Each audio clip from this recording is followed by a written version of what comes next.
So you mean to tell me that even bartenders are hosts? Oh, we hoe. We definitely hoe. I knew. I told you. They're both the #1 host. Them and truck drivers. Agreed. Oh, hey. Hello there. Welcome back to Good Mom's Bad Choices. I'm Erica. And I'm Milah. And we are at Barber. Our favorite place at the bar. I don't know if you know this, but I have to tell you a secret. Come closer. It's our motherfucking anniversary. It's our anniversary. Okay, Tony. Anniversary. Do you know what today is? It's our anniversary. Just you and me and Levi. It's our 6-year fucking anniversary, bitches. Can you believe it? I can't. I cannot, but we brought you outside to podcast in the wild because our season was supposed to end last episode, but because this week fell on our anniversary, we said fuck it. We're gonna give you one more episode, so you're welcome. And happy International Women's Month. And Cheers. Women's Day. Is it month or day? It's the day and it's the month. It's the month and the day, bitch, because women, we rule the world. So congratulations to you for being a bomb-ass, beautiful, strong, empowered, figuring it the fuck out woman.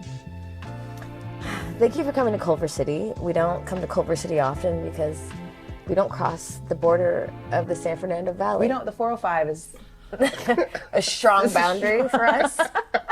But because Levi's here, we said, you know what, it's our anniversary and we're going to leave the 10-mile radius of our house. It literally is 10 miles from my house. Literally, I was like, wow, I thought it was 20. It's just 10 miles. And if I'm going to leave 10 miles from the valley, it's to come to the Blind Barber. It's a prohibition-style bar. There's literally a barber shop in the front. There's DJs.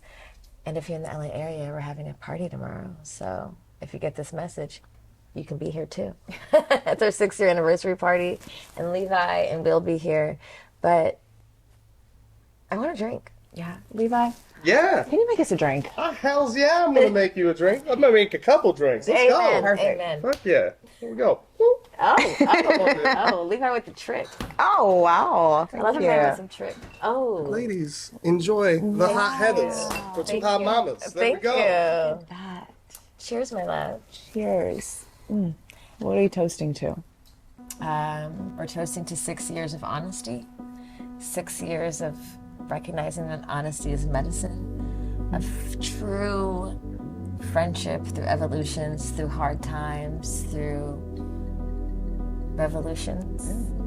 We're cheersing to growing beautiful humans and watering their seeds, to remothering ourselves and watering our own seeds, to healthy, true love, to loving ourselves and each other through the not so true loves.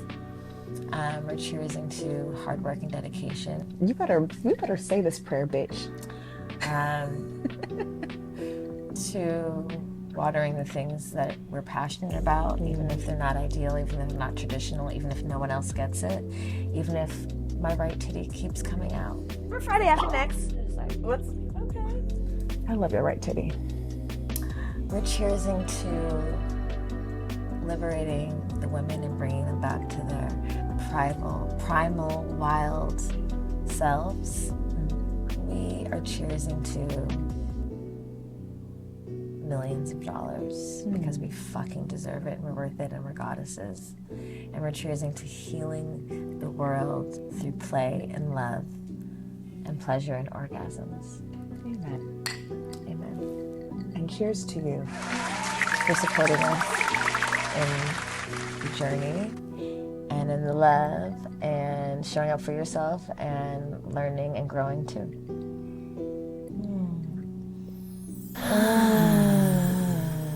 It has been a juicy 6 years. Bitch. 6 motherfucking years. I mean, honestly, we have lived very juicy lives in the last 6 years.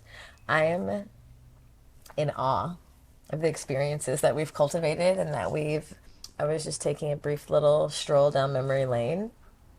And honestly, to like 17 different celibacy pacts.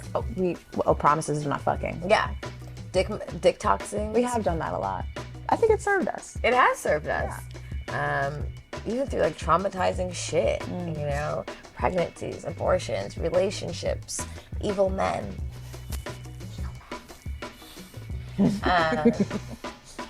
New businesses, Travel, heartbreak, disappointment, repeating mistakes, a lot of mistakes again. a lot of bad choices, a lot of good choices that didn't look like good choices at first. They looked like bad choices that ultimately became good choices. Some illegal substances, depending on what state you're in. You know, this is the most committed relationship I've ever been in. This is the most committed relationship I've ever been in. This is the most shared bank accounts I've ever had with anyone. I don't share bank accounts with anyone else but you. Neither. What the fuck? Orlando. You gotta open up a bank account with Orlando at this point. I was like, I'm scared. Only me and Eric. I don't know. I was like, yeah, I don't know if I could do it. I don't know. Penises and bank accounts don't go together. You know, I don't think I think that might be true. I actually think that's true. I think penises think this too. You know, it's, you know, goddess experiences, world travels, Coachellas, just a lot of weird shit. A lot of weird shit, a lot of tears, a lot of deep hugs, and a lot of just commitment to not giving a fuck. And thank God for it. You know, I think a lot of women think a lot of times that their soulmates have to be men and it has to be romantic and that that's where the cure is and that's where the happily ever after is. But I'm here to tell you that when the pussies meet up, it goes crazy. Not when the pussies do that. I'm just saying, not like in a scissoring type of way. Just like a sisterhood, you know? Like Just as friends, just meeting like two yoni holders in the same room. Yeah, like just cultivating their energy and being clear about their manifestations, it goes crazy. So you are my soulmate, and I'm very proud that I've met you in this lifetime at the very right time, at the very perfect coordinations. You know, Erica and I grew up down the street from each other in a world where it was not that far apart. We know a lot of the same people. There's not that many black people, and still somehow we missed each other. Yeah. Until 2014. Yeah. Because that's when it needed to happen, and God knew, and yeah, this is divine. I was going back and listening to our first episode called Sex, Apps, and Kids. If you haven't ever listened and journeyed back to episode 1, I want to encourage you to do so, because when you listen, you'll realize me and Milah really didn't know each other at all. We were just kind of winging it and just wanting to sit down and have a conversation. And in the episode, we introduced ourselves and we said like, hey, I'm Erica and I'm Irie's mom. And I feel like we need to like reintroduce ourselves now as women, like 6 years later. I feel like there's so much has changed, but so much hasn't changed. Like we're still those women in so many ways, but also like how we identify might be different now. So Jamilah Mapp, Milah Mapp, who are you, darling? You know, in this era of good moms, I have taken on the full identity of Milah Mapp, which is just a small portion of Jamilah Mapp. Same, but different. But I'm Milah Mapp. I'm author. I'm mother of a 9-year-old who was 3 when we started this journey and is a whole functioning full adult with no training wheels. I'm an expert podcaster. I'm a sexologist and tantric practitioner. I'm a healer and a retreat leader. I'm a merch design. I'm a clothing designer, goddammit. Okay, let me just be clear. I design fuck merch. I have I'm apparel. I have apparel line. If you just go to @GoodMomsBadChoices. I am a woman committed to growth and to evolution and to self-awareness and to friendship and to like just true community and being honest about who the fuck I am and how I show up in the world. And I'm also a woman that's just not afraid of the majority rule. I'm a woman that's breaking rules and making it comfortable for other women to break rules. And I love that shit. Amen. Yes, you are. I'm a woman. I'm a wife to be. I'm learning to be a better wife, a better friend. So, yeah, this chapter is much different than it started. I'm Erica. I am a mom of a 9-year-old, which is wild. I am silly. I am goofy. I am quiet. I am loud sometimes. I am highly intuitive. I am an intuitive.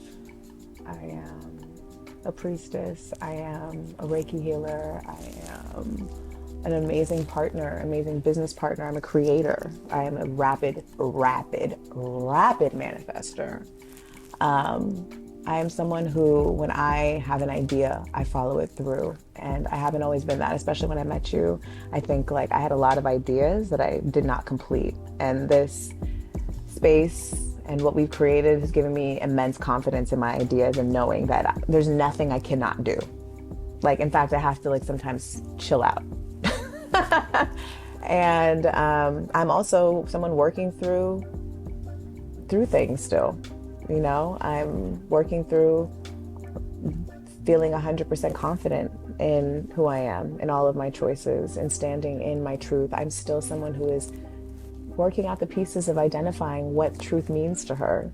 I'm someone who's committed to, I am committed to choosing what my nervous system says feels good.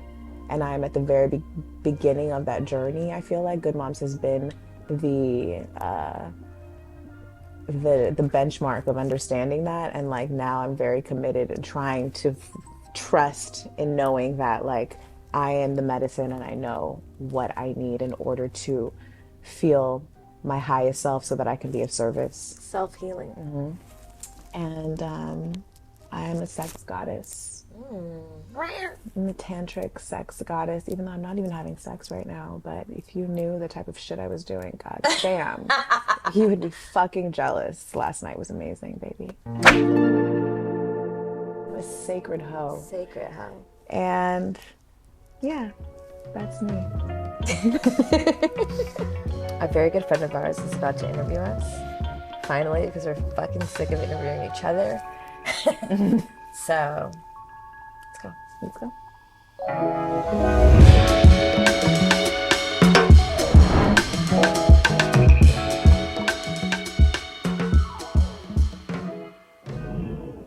What's up, everybody? It's Van Lathan. If you don't know who I am, I don't care about you either. I am the platonic male girlfriend of the Good Moms, Bad Choices podcast, and I'm here with my girlfriends to kiki and have a great time as we celebrate their 6-year anniversary. To my left, Jamilah Mapp. To my right, Erica Dickerson. Thank you so much for having me, ladies, and thank you so much for being here, everything that you do, your podcast. I want to say something real quick. I'm very proud of this podcast, and I tell people this all the time, because y'all kind of started off as the little engine that could. Y'all were scrappy. I'm serious. Didn't have no big cosign, wasn't on nobody's big network, wasn't on, didn't have the whole push, but just organically built and cultivated an audience, some would say a cult, and we're able to get up to a point to where I'm looking at the Apple charts and I'm like, oh shit, look at Erica and Milah. They did it. They fucking made it. You guys should be very, very proud of what you are building now and continue to build. So I'm happy to be here and happy to see you guys successful. Thank you. Cheers. Cheers. Thank you for coming to hang out with us. Of course, no problem. Even though you call us a cult. Like, I don't use the cult word lightly, but when people start traveling to other countries, and particularly countries, in areas where things have happened, I'm like, oh, what's going on? And also, I asked to come, and y'all told me I couldn't come. Because it's a woman's retreat, Van. Sexist. And what happened in Costa Rica? I mean, just stuff happens all over in different places like that. You hear about different things. You guys don't want me to come. You guys don't want me to be whole and feel like a bad bitch. I understand it. But I want to ask you guys something. You guys are really close friends, and you are like insimpatico in so many different ways. What have you learned about each other in 6 years doing the podcast that A, you didn't know, and B, you didn't like? Ooh. You warned us. Damn. This is your idea. What did I not know about? Let me tell you why I asked you that. Okay. Because a lot of times, what we tend to do with relationships is, in my opinion, any type of relationships, we pay attention to how euphoric somebody makes you feel. And one of the coldest things my dad ever told me was that, you know, you fall out of love with people. And that's when the bond and the structure of what you build is really, really important. So as much as we talk about what we love about people and what we like about people, I think it's also important to be like, this is what we move through in spite of like how our personalities might not match up. I appreciate you saying that, because I appreciate you saying that your dad said we fall out of love with people. Because what I've learned in this marriage, and even with like my romantic relationships, is that we don't fall out of love with people, but we get to know people deeply. And in our human nature, our defense systems will take the things that we don't love or that are not perfect, and then we will create things that make us fall out of love with them as a defense system. I don't like this about her or him, so therefore I'm going to love them less. I'm going to stop fucking with them. So in this chapter of my life with Good Moms, and just in my adulthood, you know, like we started Good Moms when I was 29, almost 30, and I really don't feel like you start knowing shit until after 30. Maybe last year, actually, I started knowing shit. But I think that the reality is, and I talked to you about this the other day, is like, in love, it's easier to see in love and romantic relationships, because women and men, I'm sure, have this like fairy tale idea of what their love is going to look like, what their lover is going to look like. You're going to look like this, you're going to be tall, you're going to be handsome, you're going to worship me, you're going to respect me, you're going to have X amount of dollars, you're going to pay the rent. There's all these it's a profile. There's an avatar that we create of the person we're supposed to be with. And when those things don't start to check off immediately, even if it's the most minute, simple things like a nigga wearing crop tops, you will be like, I don't like that. I don't want that. Get away. Like, you want to dispose of people in ways. And so in this chapter of my life, I've learned that like when you really love someone as a human, you have to also learn that even if there's things that you don't love, which there will be because we are all human, that you can't and you don't want to dispose of them. And so it's like a conflicting thing, is because like as we grow up, our defense systems tell us to dispose of people to protect ourselves. But the reality is people will disappoint you. Everyone you know will disappoint you in ways, but I don't want to leave you. And so all that to say, I don't think I have anything that like, wait, what was the question again? Is there anything that you've learned to love Erica through? Anything you didn't know about me, Anything you didn't and know that about you don't love about me, that you had to love her through?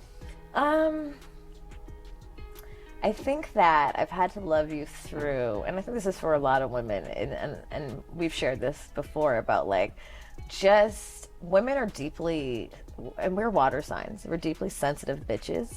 And when you love someone else in a romantic relationship and that strongly affects you, it affects everything else. And you've said this.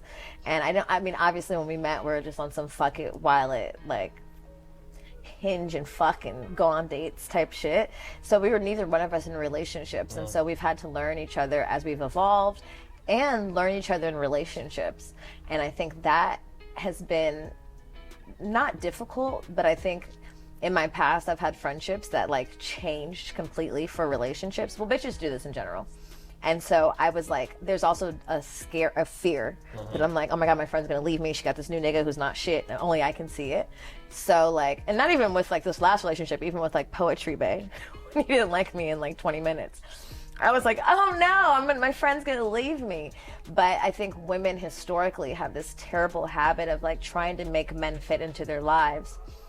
And I think that like, I think I was afraid of your love for love, keeping you from yourself and keeping you from our friendship, because what we do is not kosher. It's not conventional. It's not conventional.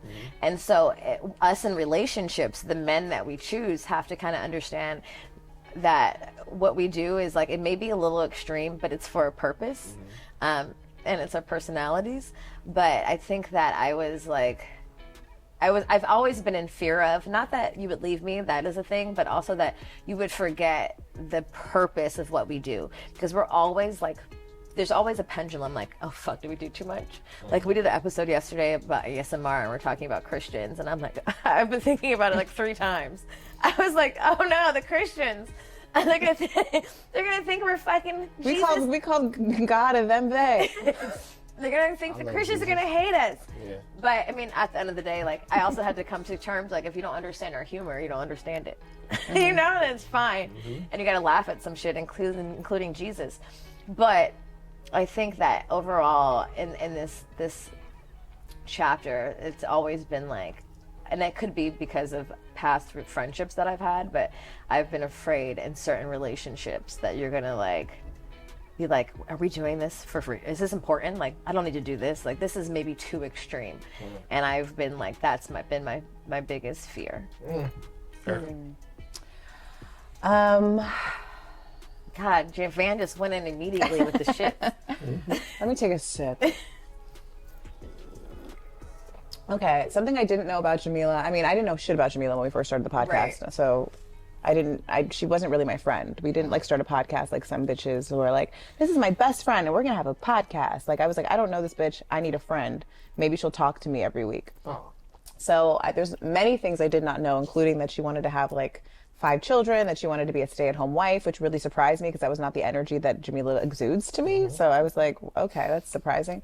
I think one of the things that I don't want to say I don't like about Jamilah, because I love my friend. One of the things that I have noticed is her, and she's worked through this a lot, is her ability to make things that are actually very disrespectful casual, like things that she is such a girl that is just like, it's not a big deal, it's okay. And I'm like, no, actually it's not okay. And I need you to know it's not okay. And so it's her superpower, but also I feel like it's been a detriment.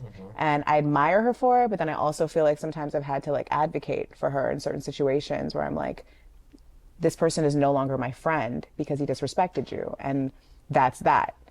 In her mind, she could be like, it's okay if you want to be friends with him, like, even though he disrespected me. And I'm like, no. So because she is such a free spirit, I feel like sometimes I've worried about boundaries for my friend. And I can't have boundaries for her.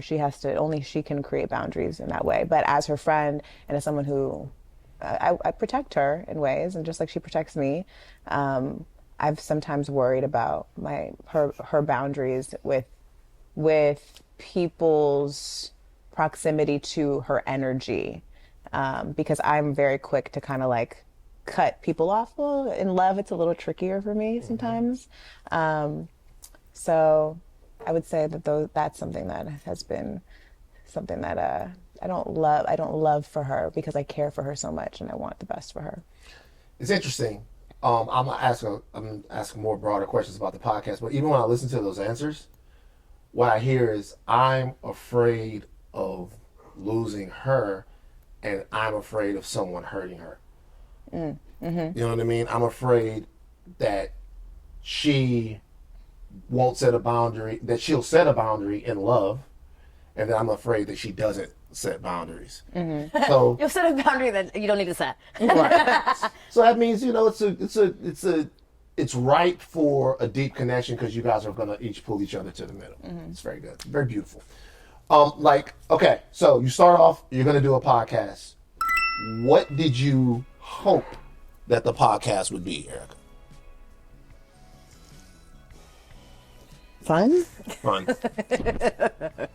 Yeah, I had no hopes, like, genuinely. Like, I didn't even know I was starting a business at all. I just wanted to have fun, and I just wanted to talk to someone who was going through a similar experience that I was. And then my hope was that, like, our friendship would grow.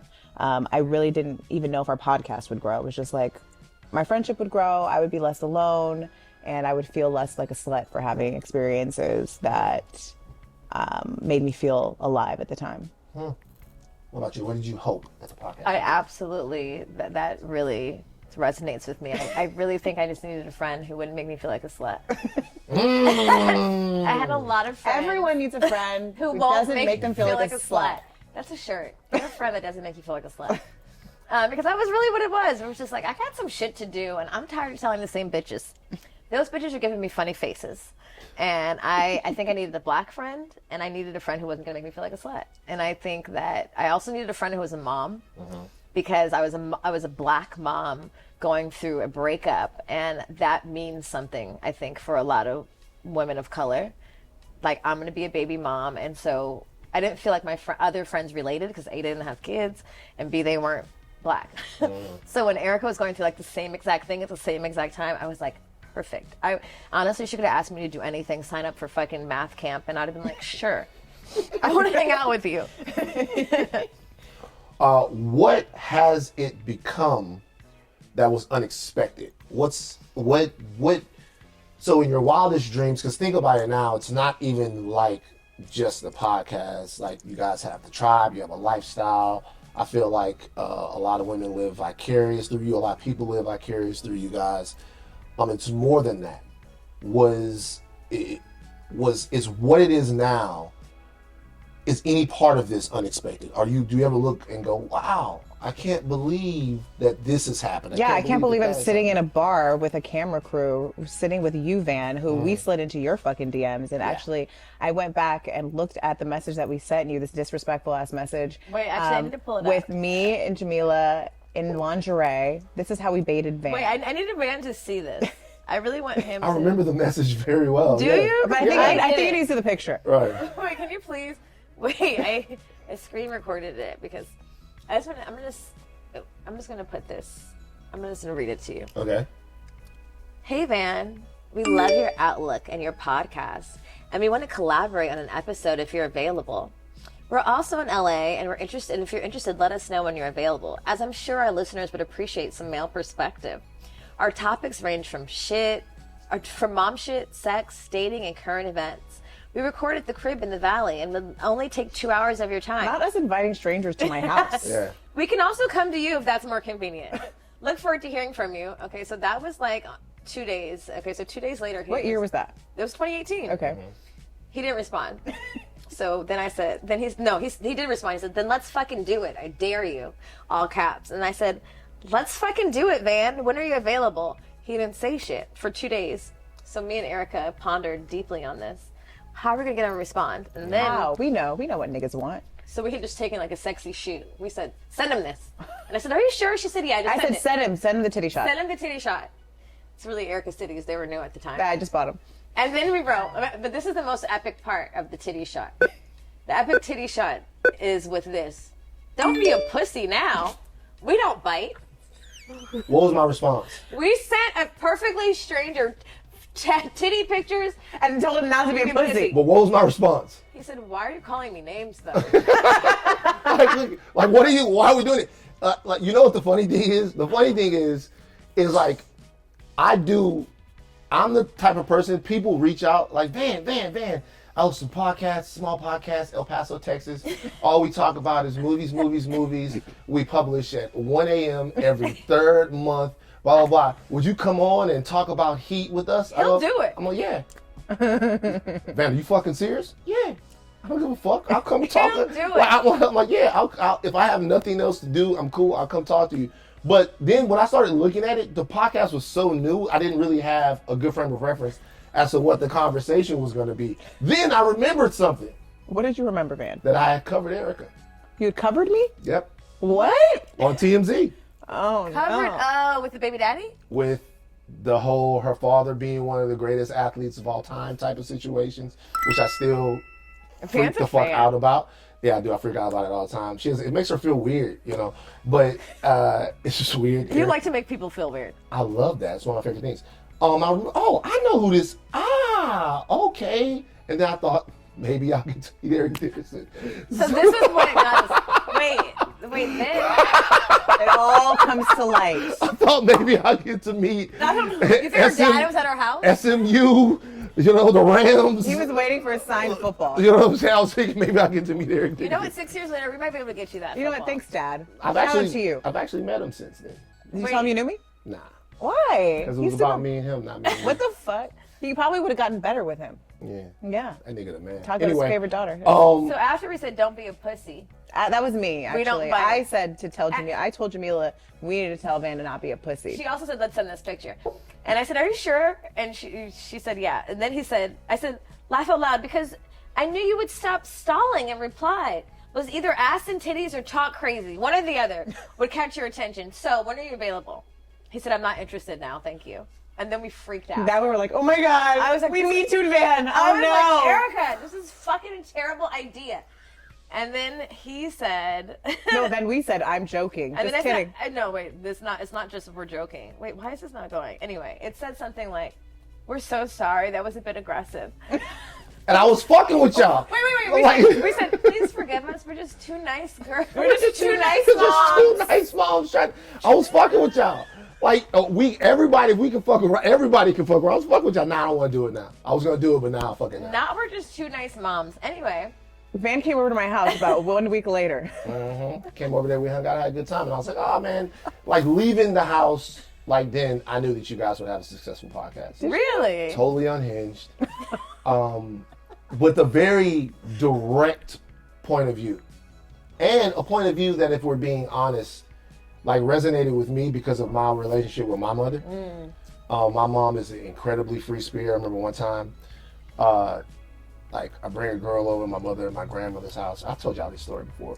And my mom goes, so I found a pair of panties in my son's room. I know that they're yours. So you guys are fucking, that's fine with me. Is he pleasing you? Because I didn't raise anyone. She said that to the girl? Yeah, it was a big Oh my thing. God. They have Yes, Mom. They have been having some margaritas. And so my mother's thing, so the reason why I like to make people uncomfortable is because that's what she likes to do. So I had already warned her, I'm like, yo, I'm going to tell you, you're in here with two Southern women. Now, when you get in here, they're going to try you. Don't show weakness. Like, whatever happens, laugh. It's a joke. She's like the dad. It's a fun. I'm like, don't show weakness. Just go along with it. They joke with you, throw a joke back. You can't shock them. It's impossible. You can't shock them. Did she survive? They fucking got her. Oh, Because damn. my mom, this had happened. Like, my mom went in my room, and she had, picked some stuff up.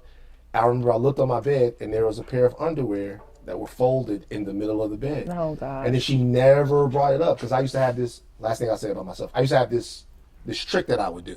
This was the trick. We had a fairly big house in Zachary. My parents' room was over here, and my room was over here, two separate ends of the house. So I'd have you come over to the crib, and you would stay the night. And then at like 10:30, 11 o'clock in the morning, you'd go out the window, you walk around to the front of the house, and you knock on the door like it's Van home. Oh, okay, we just saw you here last night. Boom. And then that's how we would have our little overnight situations. I'm like 17, 18, whatever. Smart man. Smart man.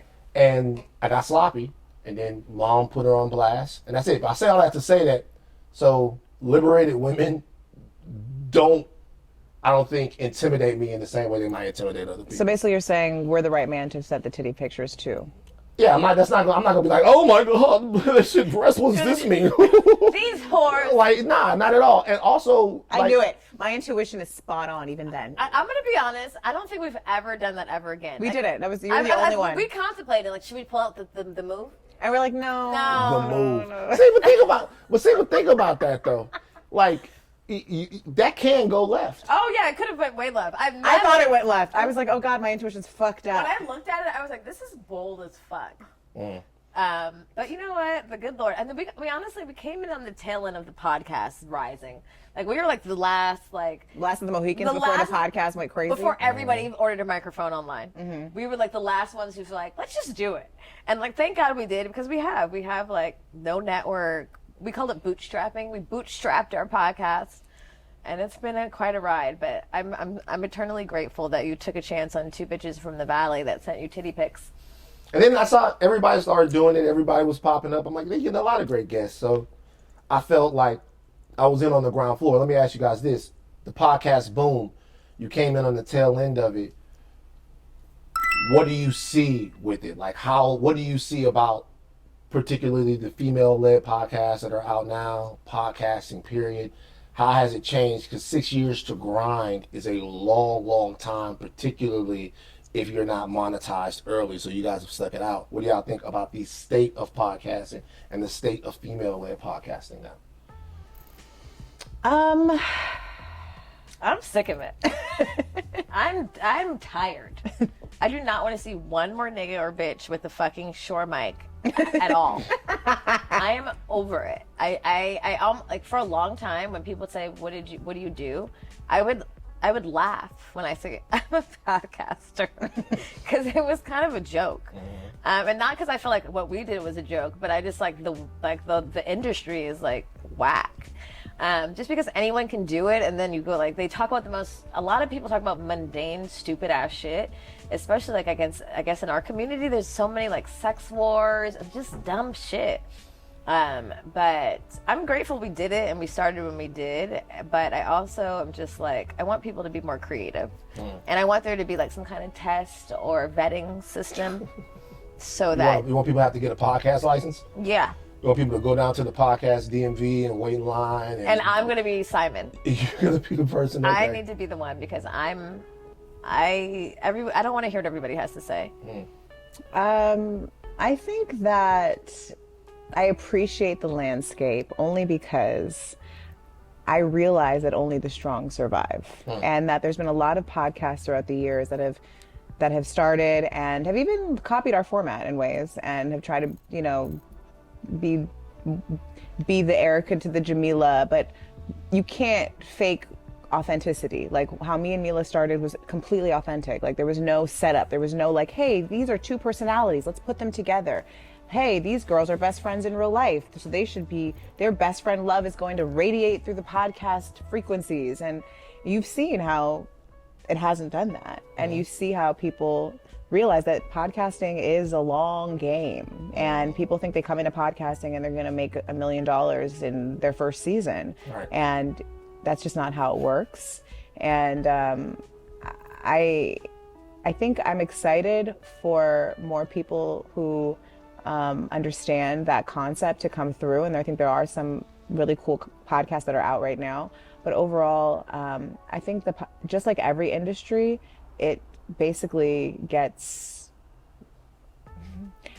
this is not a great word because I can't find one right now, but raped. And I feel like it's the podcast space is oversaturated with people that just want to talk and have they really don't have a perspective.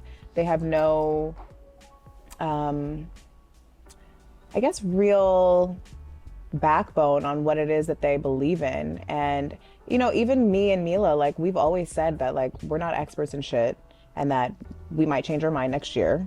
And I think that's actually been our saving grace, is because a lot of these podcasts claim to be experts in everything, and that's what I'm tired of. That's why we're sitting here right now in this bar, because I am so fucking tired of seeing Shure mics and people sitting in podcast studios talking. Like, can we get back to real life? Can we have conversations with our friends and get drunk after not drinking tequila for 2 months? Well, there's like a level of like perfectionism.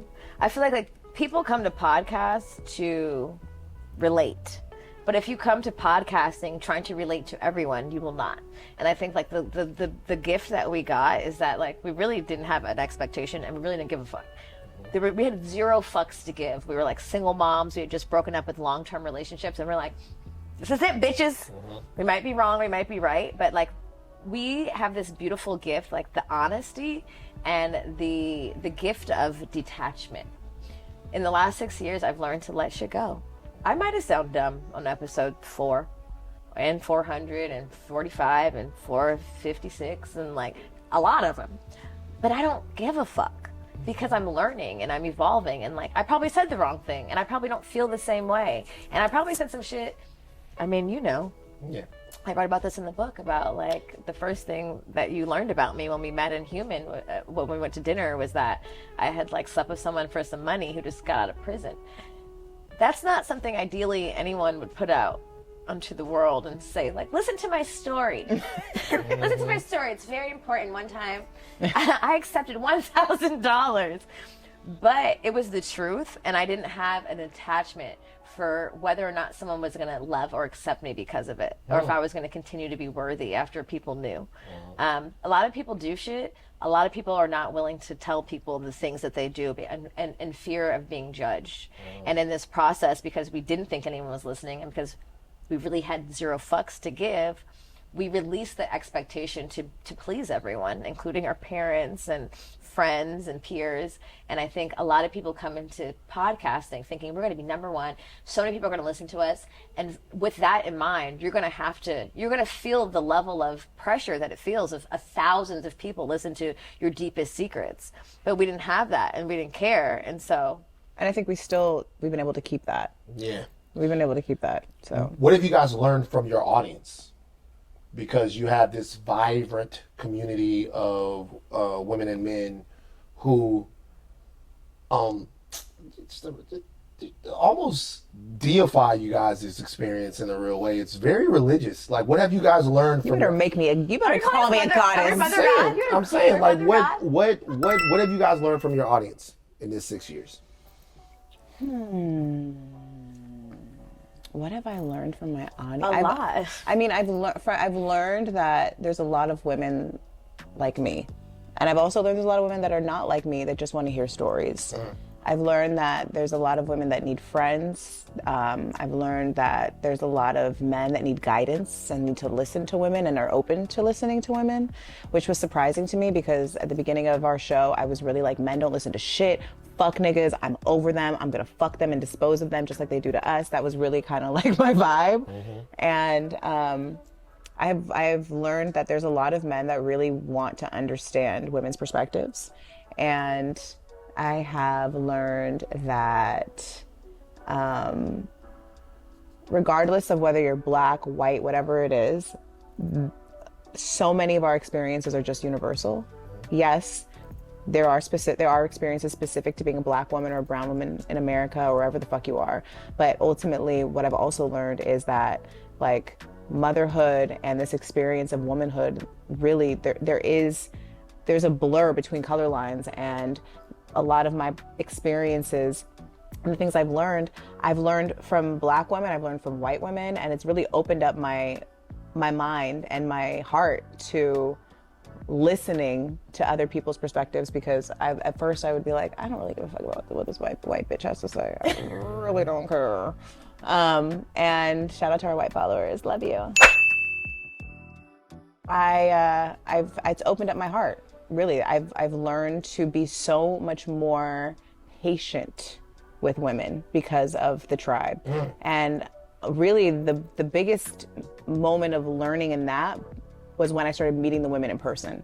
Like, it's one thing to like talk to an empty room and DM, but when me and Milah started to have like community meetups, and when we started to do the retreats, that was really when I was sitting in circles with women that were like, in any other circumstance, I would curse you the fuck out. In any other circumstance, I would not give you grace. You would not be my friend in real life. And then you're in the jungle in another country and you're like, okay, well, we're here, so let's figure this out.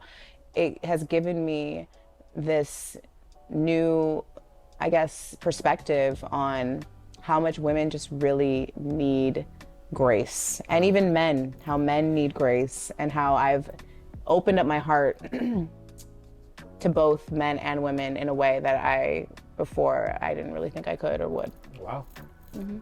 I think women have been domesticated to a place of a fraction of themselves. I've learned that judgment and shame have reduced a lot of women to just being a small percentage of who they actually are. I've seen women forget the basic shit, like, hey, bitch, do what you want. What brings you joy? What brings you happiness? Go skinny dip. Do a fucking cartwheel. And it's simple fucking shit. Like, you're not a bad mom if you want to take a fucking vacation. Like, it's very minimal, small shit. But I realized that, like, Erica and I living out loud, like quite literally out loud, has been liberating for women. And I'm like, look, it's not that big of a deal. And for other people, it is. Like, no matter where you live or what sort, like the people and society that you exist in, tell women to be small and to be one-sided in one way. And we're multifaceted ass women. Like, I'm sexy, I'm a whore, I'm a slut, and I'm also like a homemaker. And I'm fucking baking cookies, and I'm bike riding, and I'm taking my kid to tutoring. And you can do that too. And I just realized that, like, women genuinely, society, men really need this reminder too, that I can be a respectable woman and I can also go like to Coachella and fuck off. But I don't think I would have realized it as clearly if it wasn't through communication and through community and through retreats and meetups, that women are losing themselves at a rapid rate because they're existing in environments and in family structures and in friend structures that really victimize existing and playing and having fun. Joy. And I'm happy to be the extreme in all of that so that women can fall somewhere in the spectrum of their own personal freedom. Right. Like, if I have to be fucking extreme just so you can fucking relax, I'm gonna do that. And I feel like that is our gift. And that is... And we're extreme by nature. Thank you, God. God has granted us the gift of extreme. Naughty by nature. Oh, did we get a necklace? Naughty by nature. They already did it. They were big in the 90s. But there were women, Van. So, 6 years, a lot of words said, a lot of experiences. Any regrets? Anything that you regret? It's not really regret, maybe a little bit. I wish I would have not shared all of my relationships, only because I feel like niggas really think that I care so deeply because I've shared an experience, when it's really just, I just be talking and I just be talking to my best friend and I'd be forgetting there's cameras there. And it's really not about that I cared so deeply. It was just like, he was a fuck nigga and he needed to be, I was just telling my friend, like, this is what happened. And then they're like, oh, you talked about me? I'm important. Tell me, why didn't you say that to me and to my face? I was like, no, I did say that to your face. You just don't listen, and that's why we're not together. So I don't know. I think there's times where I wish I wouldn't have shared certain people that at this point, and even in that point, I don't want to say it didn't matter because every person has contributed to my journey, but I think that there's certain people that I've spoken about that have really held on to the fact that I shared them publicly. So that would probably be my only regret. I'm not one that lives in regret. Right, I didn't think so. Yeah. Literally, my high school quote is no regrets. In my yearbook, it says no regrets. Yeah, I don't really have any regrets. You know what my regret would be? Is that some of the regrets that I hold is that I didn't share more earlier. Really? Like, I feel like I was pretty open early, but I was also reserved because I was nervous. There was a point early on in the podcast that I was going to quit, and I told Jamilah to just move on without me, because I was Good mom. Good mom. Good mom, bad choices. Yeah, because I remember early on, I have this like vivid memory. It was actually like I was on live, and Wheezy came into one of my lives, and she was talking. I don't know, she was just saying a bunch of wild shit, and my mom was in the live, and I didn't know she was in the live, and then we got off the live. My mom was like, "You need to quit your fucking hobby." You were in like Dubai. I was in Dubai working. She called me from Dubai. Like, we have to stop. Wheezy came into the live. I'm like, bitch, fuck Wheezy. The fuck? I was like, she did it on purpose to fuck with you. She was like, find somebody else. I was like, it's not happening. Call you back. Yeah. So because of that, not because of that, but there have definitely been times where I've held back, based on just out of fear of losing my job, my family business job, that I felt like I was like gonna ruin my mom's opportunities for investors. Right. And people saying like it was too much, and a lot of the suffering that I've experienced in this life has been worrying about what other people think. And so Good Moms has really been a weekly release of not really giving a fuck. And so I feel like through the years and through the episodes, I have learned to care less and less and less. But early on, I don't want to say reserved, but there were things that like I didn't share because out of respect for my mom, out of fear, out of not even respect, but like fear of like looking stupid, or like not even wanting to expose my child's father because maybe we'd get back together, even though like I would never have admitted that out loud. And also just being embarrassed about my storyline as far as like how I became a single mom and not really wanting to like fully share all the details of it. And now knowing like I've written a whole book and I've shared all those things pretty candidly, how therapeutic it was for me and how therapeutic it has been for other women. I guess my only regret is not sharing more. On our podcast, the audience kicks my ass a lot. Do they? Yeah, they do. No. Yeah, for sure. Very opinionated. I have a very specific way of looking at the world, and sometimes I'm not far enough to the left for them, and then sometimes I'm not safe enough for them. It's always an interesting thing to get the feedback from the audience. They love the ideas, they like me, but they always want more in some way. Has there ever been a time you guys felt like you disappointed your audience? The only time I ever felt like I disappointed my audience was when we read Lipstick Alley. And they said, we miss the days when Erica and Jamilah were hoeing more. Now they're like on their wellness shit and they're healed. Where the fuck are the fun stories? And I was like, bitch, are we boring? Like, Oh yeah, I forgot about that. Can you imagine being so wild that you lose your audience over being healed and normal? That's crazy. And it did. That did bother me for a while. I was like, God, I need to like remember some of my horror stories. But I guess You guys can understand that, right? If people are living vicariously, if people are saying, I can only be, let's see, you guys are Erica and Milah every day, but it's people that go, I can only be Erica and Milah on Saturday. And the other 6 days, I just look at them on Instagram and listen to the podcast. You know, and then we're doing meditation, soundboard healing. And then y'all talking about, boyfriend now. This is my 65th day celibate. That's not what they came for. They didn't come for that shit. So what I'm saying is, how do you deal with that? Like when that has happened, because your growth, you have to pull them with you sometimes. You know what I mean? I think that we just ignore it, which probably isn't the best thing too, because I've seen how our listens have fluctuated based on like whatever content we've posted, but I haven't really I'm thankful that me and Milah do not live and die by numbers, because if we did, we would fucking drive ourselves fucking crazy. I've seen some of my friends literally looking at insights and analytics and being like, what worked, what didn't work, I gotta do more of this, and I'm like, I'm seeing them go crazy, and I'm like, bitch, I don't know why our listens are down 3,000 this month. I don't give a fuck. I'm gonna talk about this week. And you know, I think that the beauty of what we do is that you're literally on the journey of our life with us. We have an audio journal. That's really what Good Moms Bad Choices is. It's a personal audio journal, and thank God I have it, because the way my memory is set up, I'm really gonna have to go back and listen to this shit. But I think like that has been our saving grace, is that it has been a release, and we don't listen to our show. I can't even tell you the last time I listened to an episode. Definitely not in totality. The only time I listen to episodes is to find clips. And I try not to do that, because if I do, at this point I would never do that anyway. But we don't edit anything. Like there's no cuts, there's no edits. And that also has been an issue for guests that come on, and they want us to send the episode after it's recorded, and I'm like, no. We've got like people we thought we were homies with during the episode.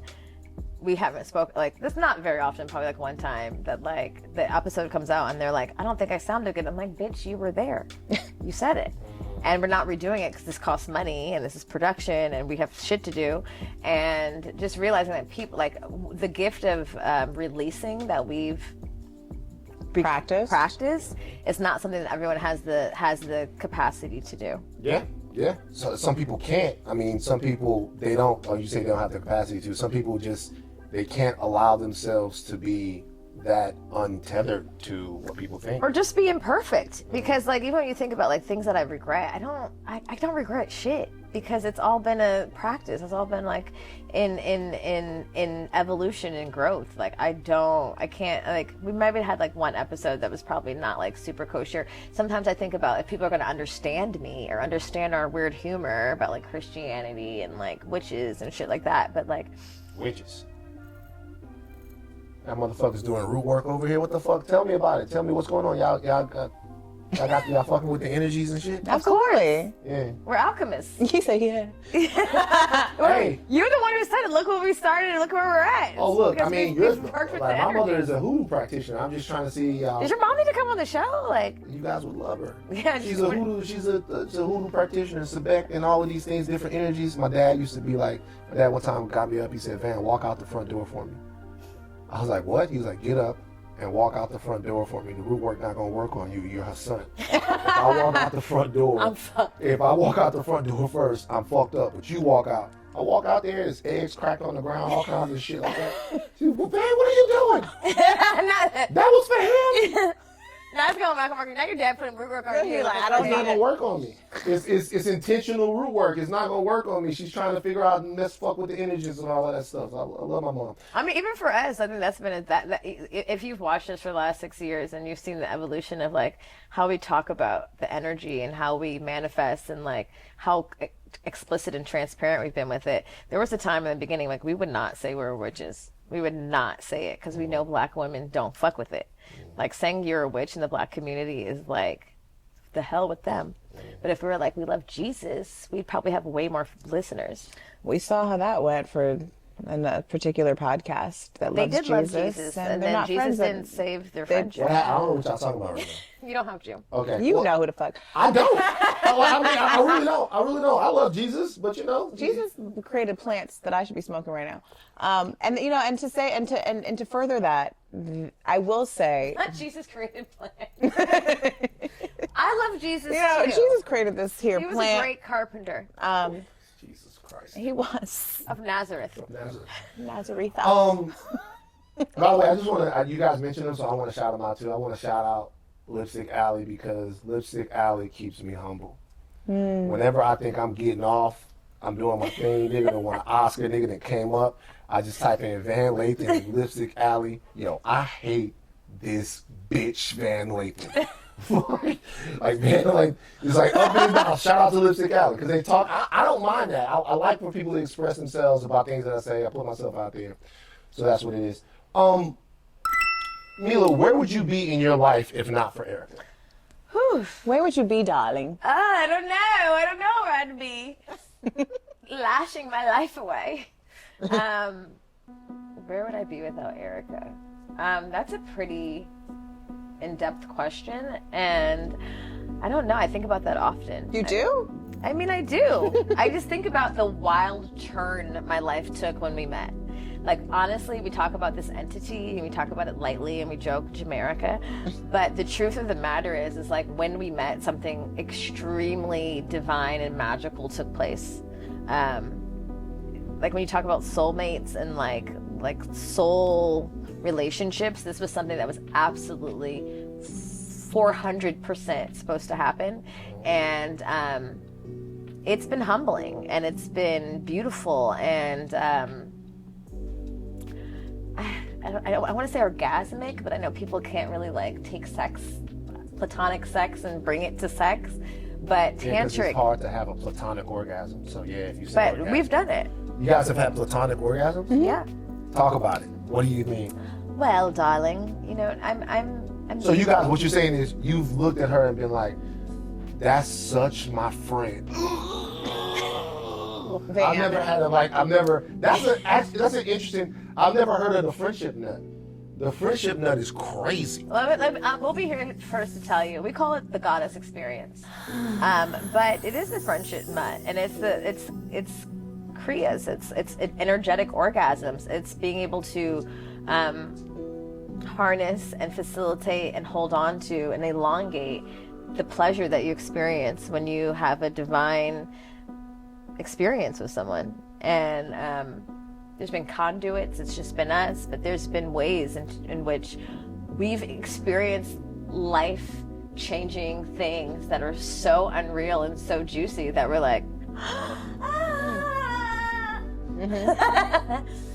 pretty much, basically. And yeah, I think without Erica, I think when I met Erica and when we started, she's really been the reason I've recognized my power.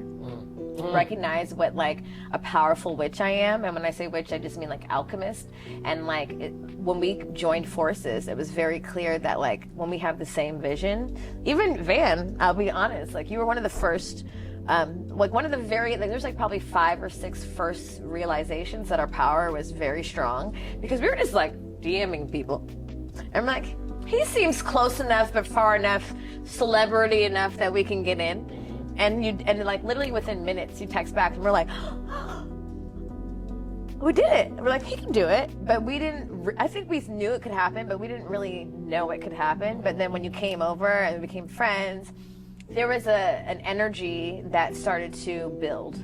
And that we realized that like our thoughts and our words could manifest in reality. Absolutely. We started to like be able to kindle between the realms of like mind and thought, energetic to 3D.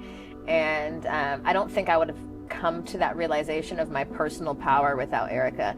Erica's a bad bitch. She comes from like a mother who's super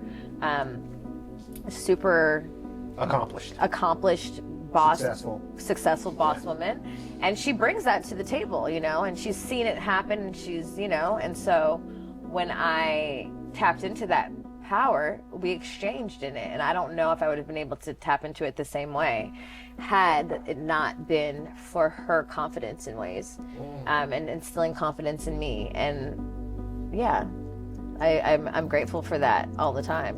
And even in this chapter, as we like do things separately, I can tap into that bank. What about you?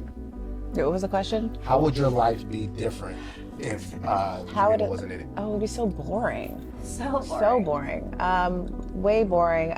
Really gave me confidence, like real confidence, because I feel like I've always been able to wear the mask of confidence really easily. Like people have always thought I'm like the most confident woman in the room. That's just, I guess, the facade that I've always been able to assert. I don't know if that comes from like seeing my mom as a single mom have to fake it till she make it, and also being an actor and learning how to fake it till I make it, and also as a child, like not wanting people to like see my vulnerabilities in ways. So there's a level of protection and that I guess exudes this air of confidence when really it was rooted in a lot of insecurity. And so I think even, when I talk about the story of how I saw Jamilah on Instagram, and her confidence that I saw in the picture that I saw triggered the fuck out of me, because it was real confidence. Like she was like, I'm in a string bikini, I just gave birth and I'm at the fucking pool party with my daughter because I'm living my best life. Whether or not she was actually happy and whatever the fuck, like to me, I saw that and I was like, oh my God, like she's really confident. And I felt myself like, am I? And so I think in this partnership with Jamilah, like I've really been able to cultivate genuine confidence in the bossiness that she sees in me, in the creator in me. Like I'm a fucking creator. Like I am a well of ideas in all different types of ways. And for a long time, especially like right before I had my daughter, during the early stages of motherhood, I felt so insecure about my gifts. As an actor, I felt like I wasn't booking shit for so long. Like maybe I just shouldn't do this shit anymore.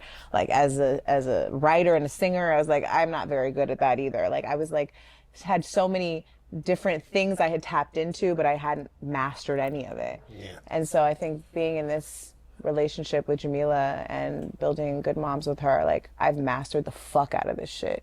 Like I feel 100% confident in what I bring to the table as not just a business owner or like a podcaster or Erica, but like just as a woman overall, as a human. I feel like I'm doing my due diligence to really master myself.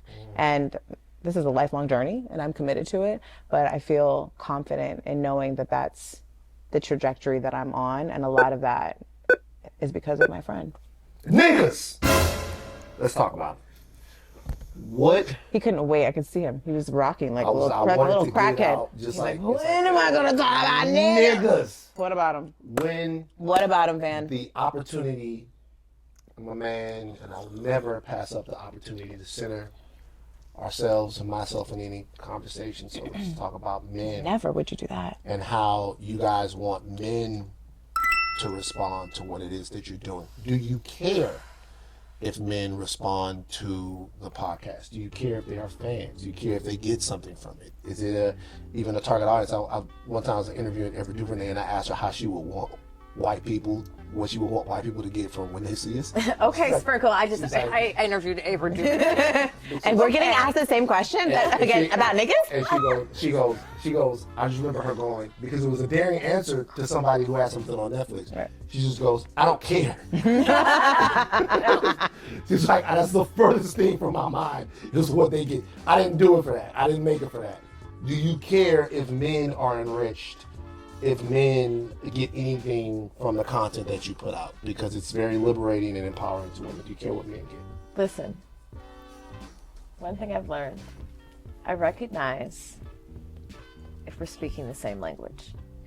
Now, men, if you check out Good Moms, and you see beautiful Erica and beautiful Milah living in their joy and peace and purpose, fully and out loud, and you don't fucking get it at all, and you are triggered, and you think we're fucking debaucherous and wild and crazy, and not to be wives or mothers, if you feel that way, you're not speaking our language.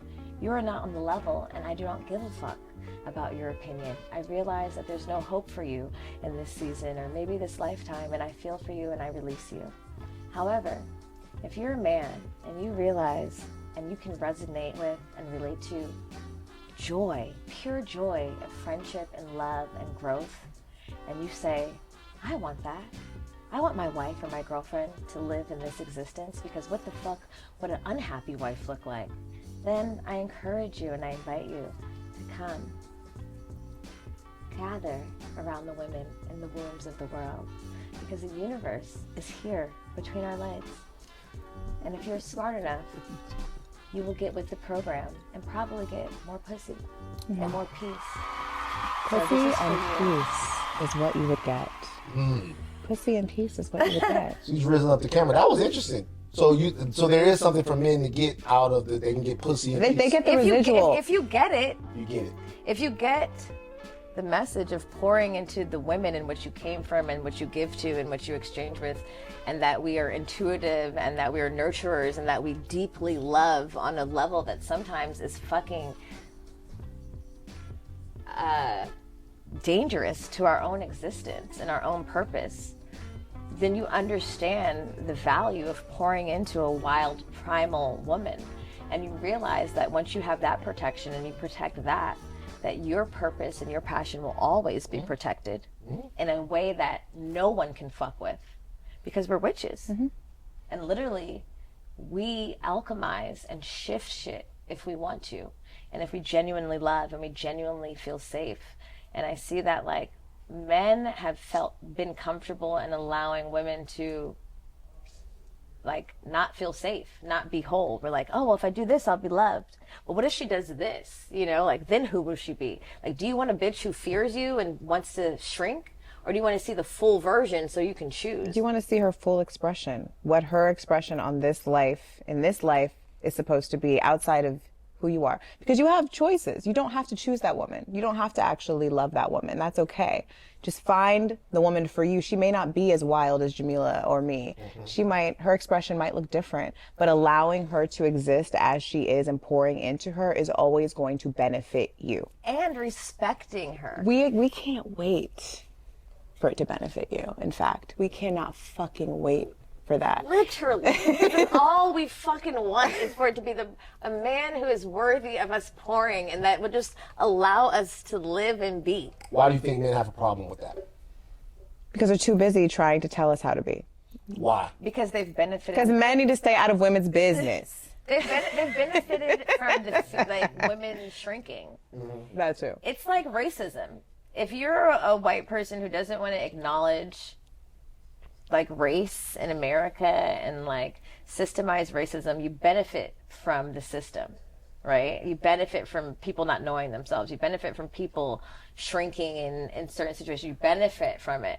But if you're a white person who's like, I see shit's fucked up. Let's be real. Then you benefit from the expansion of the world as a whole. And so there's a difference. So if you're so afraid of women existing and their sexuality and their sensuality, if me taking like just embodying my whole self, if that is what I do, And it offends you. and it offends you, you're afraid that what that looks like if I pull out my full wings, if I expand fully. But like that also, it's just like, who wants a? I don't want a slave. I want a willing lover. And so that's the difference. Do you want someone who has been contained and domesticated, a pup that's been beat? Or do you want someone, a wild, like, it's like Avatar. Do you want that, like, that big dinosaur in the fucking sky that you have to tame and plug into? Or do you want it? The rider of he becomes Turu Maktal. I know, I fucking, say it again. Turu Maktal. Yeah, and like take the ponytail out and you're like, You put the fucking thing in there. yeah. You want to like take that version of me? Do you want that storyline, or do you want the fucking, I don't know. the one we know how everyone ends? It ends the same, and it's sad and boring. You know what people sometimes struggle to understand? The difference between safety and protection. So if, let's say that there are two people right here and they're getting ready to fight. Big, huge guy, let's say it's Mike Tyson and his fucking, I don't know, some little bitty nigga. So, like, I don't want to diss nobody because niggas take that seriously, but it's Mike Tyson and just, I don't know, it's Bow Wow. They're getting ready to fight. Shout out to Bow Wow. But I don't think you can fuck with Mike Tyson, but shout out to Bow Wow. They're getting ready to fight. Absolutely not. All right, so Mike Tyson looks at Bow Wow and he goes, I'm not going to fuck him up. You're too small, you don't have any training, I'm not going to fuck you up. Bow Wow is not safe. The small guy isn't safe, he's protected. The powerful person is saying, I could hurt you, But I'm not going to. but I'm not going to. That, even though no violence is going to come to you, your safety and who you are is based upon what this person chooses to do to you or not to do. The only way for the smaller person to be safe is to be powerful. That's the only thing. And I think sometimes men have a problem with allowing women to be able to hurt them as well. Because the only way that you can be powerful is if there are consequences for bad actions, both economically, emotionally, and then sometimes physically. Protecting women, even anytime you hear somebody say protect black women, it's a good slogan, but it's not enough. The slogan is empower black women. And anytime you empower somebody, you have to give them a say in their own situation. They have to have the ability to hurt and demand better from you. And that's what doesn't reinforce patriarchy. So, yeah, you want a man to protect you, you want a man to do all of this stuff, but more importantly than that, in my opinion, you want somebody to invest into you to where you don't need them, you want them. That's hard. And it's hard because as men, we are taught to commodify women. A woman is something that you add to your life that rounds out your portfolio. I want a wife, I want a house, kids. I mean, women have the same, woman. the same ideology in ways. No, but women's need for husbands is more, it has way more to do with their worthiness and their worth. Yeah, it's not about commodity in that way. Our relationship status has a lot to do with our worth. And so I could be, even as you see it every day, successful women who are single are disposable. You're too bossy, you're too masculine. But and it's a wound for them if you're not married and have kids. Women pride themselves at the top of the list is I'm married, I have a kid. I'm married and I'm a mother. Married number one. Because the number one, like I don't look at a lot of comments, but the number one comment I see is, where's your husband? Bitch, you're a baby mama. You chose that man. It's like literally the most, it's the easiest target for us. Yeah. Do the mean comments that people say, do they get to you guys? Not really. I'll be tripping. I I don't I'm really be just looking, like- honestly. I'm so not going to look. I will literally see things and just skip over it and go to the next one. Like my brain actively chooses not to know The violence. only thing that bothers me in a real way is when someone completely misconstrues something that I Oh, say. right, they don't get it. Like yeah. when I say something and then they go, Van came out and blah, blah, blah. I'm like, yo, I didn't fucking say that. And then I'll be on Reddit writing paragraphs and paragraphs. But this is and then what I'll I'm just talking- delete the shit. But this is what I'm talking about. I realize that some people are not even speaking your motherfucking language. You are speaking Chinese.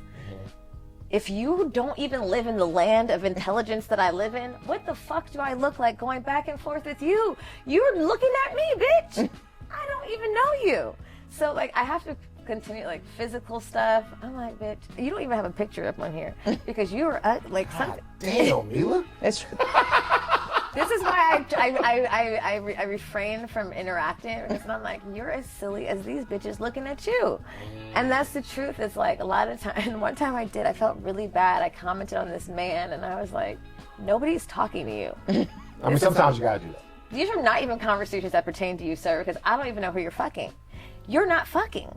But then I realized, like, what if I was the last insult of the day and he did something harmful to himself? I'll be honest with you, though. I felt- But I will say this. what if his was to you? It is fucked up, but sometimes just amongst us, we do have to have those conversations together as men. Sometimes it's like, like man, you know, Zendaya ain't got enough body for me. Nigga, you don't have those words. It's like, I mean, I feel what you're saying, but bruh, Why? bruh, Right. I'm like, bruh, I'm like, bruh, Zendaya's I'm gorgeous. telling you, like, you know, body for me. I'm like, she ain't, All like, that. she ain't got enough body. That ain't how I like her. I'm She like, has supermodel Hey, body. bro, I appreciate you. I'm not even trying to pander. I swear to God, I know it looks like that. But I'm not even, but that's funny to me. That's funny to me. Get It's it. like, It's like Saweetie can. like I'm just that's funny to me. It'd be funny to me when they say that because I'd be like, damn, bro, what time you gotta make it to AutoZone? Look, it's hilarious, but that's how we all got a lot growing to do. All right, last question I'll ask you. Okay. All right, we all got a lot growing to do. I'll be on that shit too. Listen, God damn, I'll be on that shit. I'll be on that shit too. Sometimes I gotta check myself. Be like, man, she doesn't care. It's just like I almost talked about J-Lo's terribly addictive special with her not so good singing that was just enough that I said I would do this. I wish someone would give me $20 million so I could mediocre sing and do dance moves, but no one will.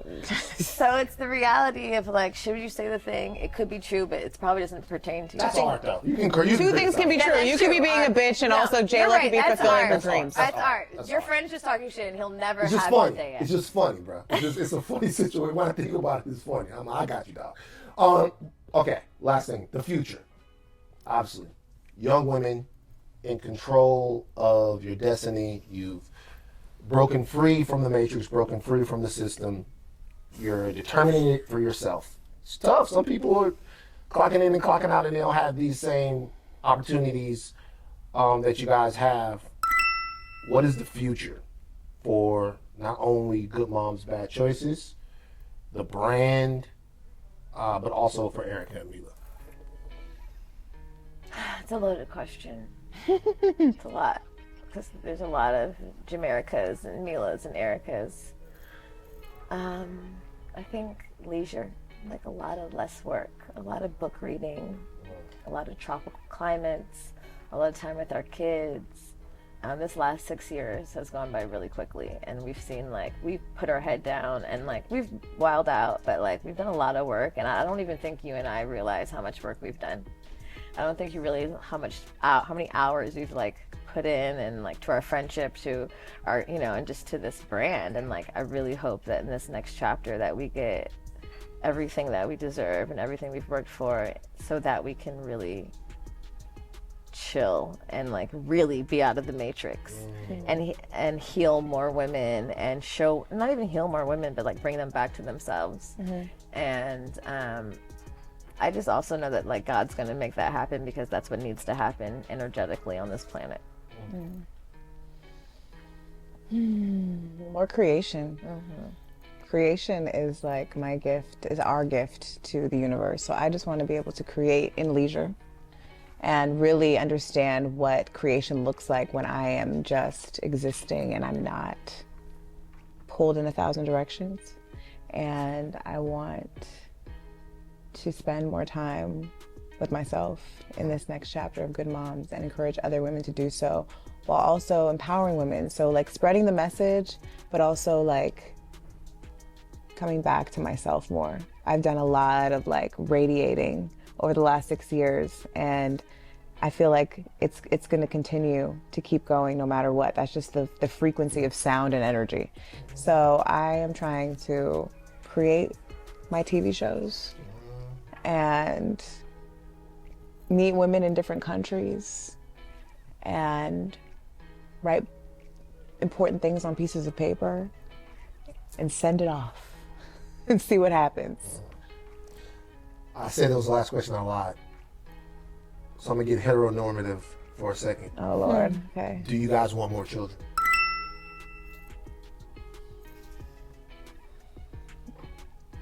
I do. Yeah.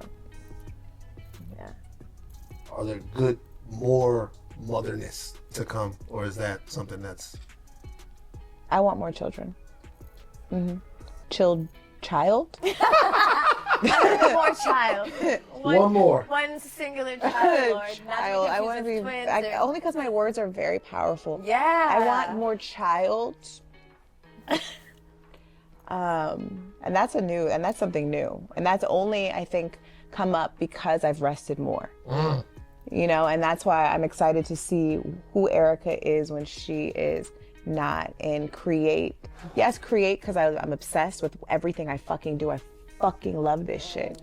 But also, this shit stresses me the fuck out. There's certain elements of creation that I don't want to have to be a part of. Like the business.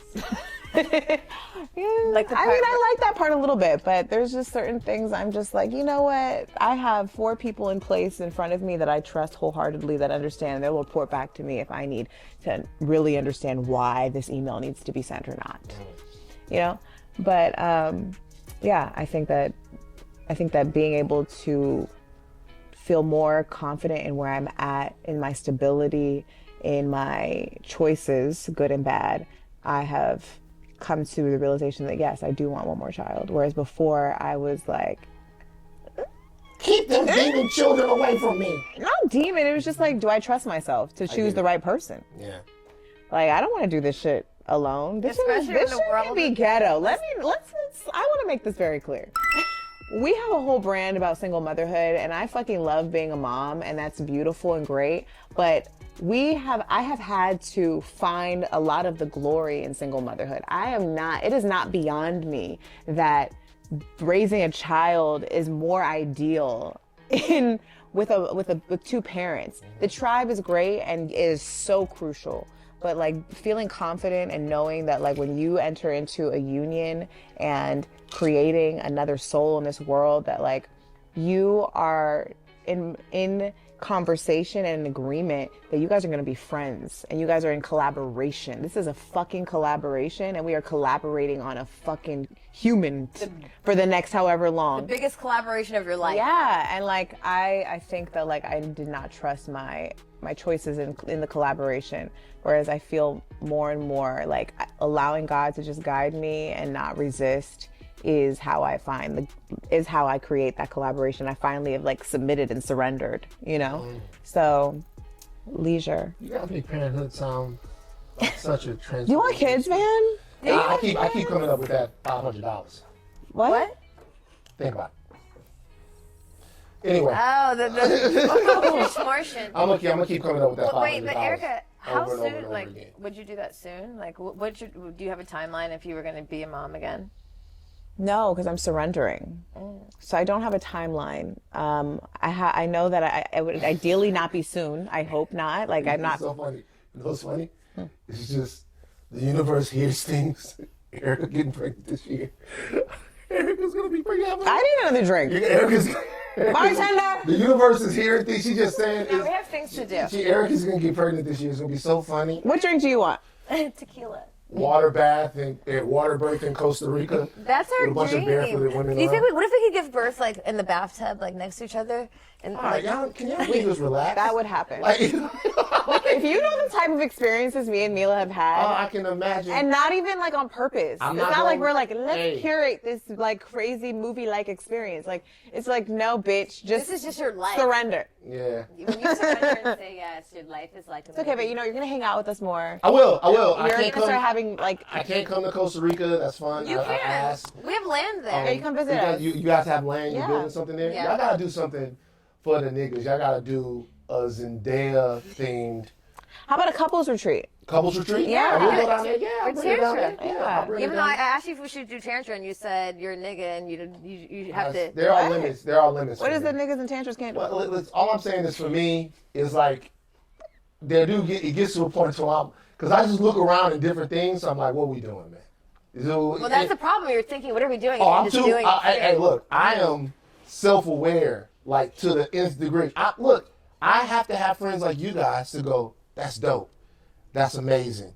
And then me, I just gotta We get to a level. look at you and then say boom. that's dope, that's amazing, all the fucking time. Yeah, I get it. But what I'm saying is, there's a freeness that it just worked on me. Okay, the whole shit, the Matrix, it worked on me. So there's a freeness that I'm okay with not having. I get in the Vision Pro, and I'm on the Apple Vision Pro, and that's when I'm free. I'm in the digital world.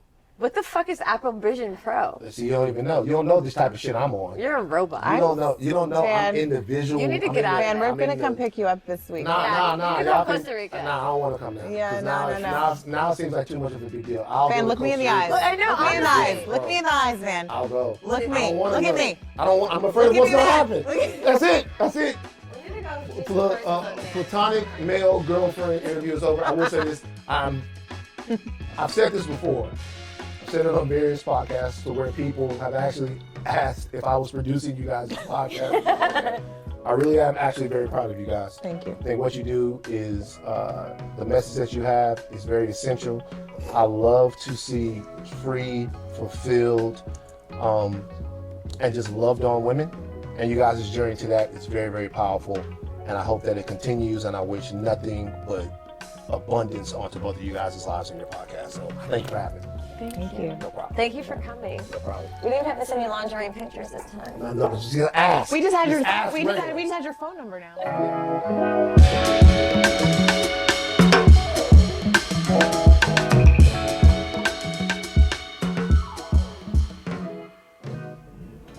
Oh, some bubbles. Thank you. And then have you been enjoying the mocktails tonight? Yeah, thank you. Mocktails. What the fuck are you drinking? What is that? Water? Bubbled water? I need to hydrate.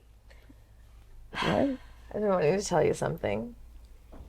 What? I'm